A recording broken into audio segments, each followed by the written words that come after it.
up, and welcome back to Interpreting the Stars. For today, we are bringing it back to our Annabelle marathon of films with Annabelle Comes Home, which came out to digital today. This time around, Annabelle Comes Home. Well, the Warrens take her to their house, in which bad things start happening once the Warrens' daughter unleashes Annabelle into the world. Well, it's not actually her that unleashes Annabelle. It's one of her friends from school. Friends is a relative term, but one of her friends comes over to the house and is interested in seeing what the Warrens do for a living, and they go into the secret room, and then they unleash Annabelle into the world, and bad things happen, and yada yada yada. It's an Annabelle film. So Annabelle Comes Home is the most recent film in the Annabelle franchise. It's also the most recent film in the Conjuring universe of films. I was very interested in seeing it specifically because Annabelle Creation was done very well, and I was hoping to see the same from Annabelle Comes Home. Starting off with some of the good things to be associated with this movie, I like the fact that they introduced the Warrens' Haunted Museum. There's a lot of potential in this museum as a whole. The reason why I wanted to see it is because of the trailers. The trailers introduced you to this character known as the Ferryman.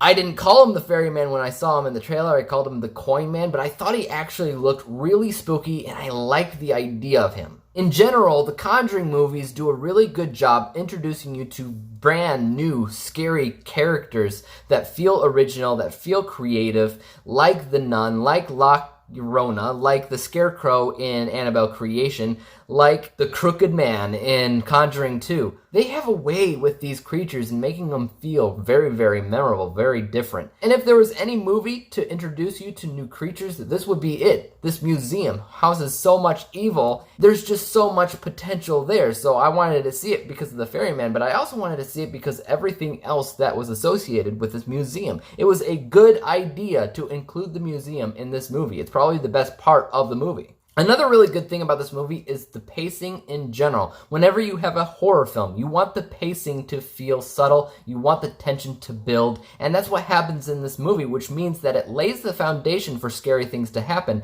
if they do happen. As for if the movie is scary, I'll get to that in a second. Another good thing about this movie is that it includes the Warrens. You can argue with me all you want, but I think the best thing about the Conjuring movies is the fact that the Warrens are there because they serve the function of protagonists. They're actually trying to do something. They're not just a random character experiencing paranormal, strange occurrences. They're experiencing those occurrences and they're trying to do something about it. The problem with the other Annabelle films is the fact that the main characters are just experiencing weird things happening and they're not trying to do anything about it.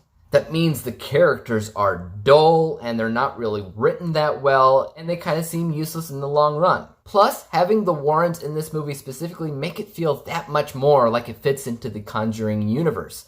You can't just point to Annabelle and say this is a Conjuring universe film because it has Annabelle. No. Including the Warrens helps it feel like it fits that much more. It actually feels like a Conjuring movie other than the fact that it's not. That being said, let's get into some of the bad in this movie. There's not enough Warrens. Yes, they are in the movie, but they're only in the beginning and the end of the movie. They're introducing the story and concluding the story. The rest of the movie does focus on their daughter and their daughter's friends, and that's it. And they, once again, are characters that just sit around and experience paranormal things happening. That's it. They're not trying to do anything. They hold very little significance when it comes down to the story at hand, when it comes down to their importance in the roles. There's one girl in the movie that has kind of a personal stake into what's going on, but you don't really care because it's not really focused on that much. So it fell victim to what the other Annabelle movies fell victim to. Characters that mean nothing to you. Easily fixable, obviously, because it has the Warrens in there, but obviously they didn't want to go that route, so it just fell victim to the other Annabelle films. Bringing it back to what I was saying before about being scary or not scary, I was not scared once in this movie. Like the first Annabelle film, it felt like the director didn't have any real passion behind truly scaring people, trying to find out what it is that actually scares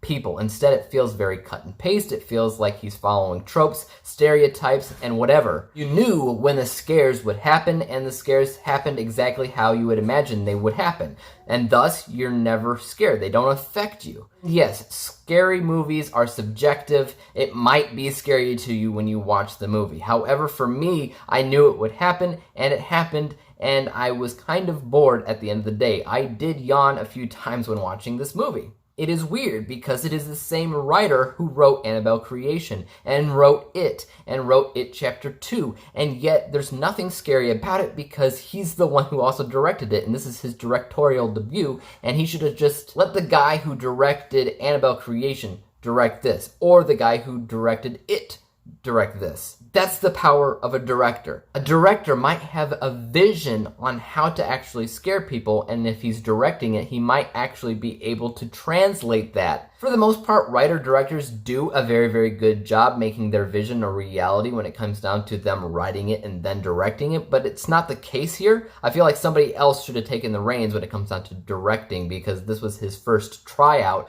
for directing, and it just turned out to be kind of disappointing, especially after Annabelle Creation was done pretty well. Even the introduction to all of these different creatures in the museum weren't done incredibly well. There were certain things here and there, like the first Annabelle film, where there's like one sequence out of the entire movie that feels creepy. Same thing in Annabelle Comes Home, yet it wasn't as creepy as in Annabelle 2014, because in Annabelle 2014, that sequence, the elevator sequence with the black, dark room, that was directed by James Wan. This didn't have that. It was done okay, but a majority of the movie just wasn't scary. And scary is the heart and soul of this film. If it's not scary, it's not a whole lot of anything else. I rated this movie 50%, 50 out of 100 possible stars. If you're curious on where that ranks in my Annabelle marathon of films, in second place, it's above the first Annabelle film and below Annabelle Creation. If you're curious on where this ranks in my Conjuring universe of films, it's in second to last place, right above Annabelle. And for some reason, it's worse than Curse of La Llorona. Why? Because the Curse of La Llorona actually worked in certain regards. Yes, it was almost all just jump scares, but the jump scares actually had me jumping, while this never had me jumping. So there you have it. All averaged up, my score for the Annabelle franchise is 50%, and my score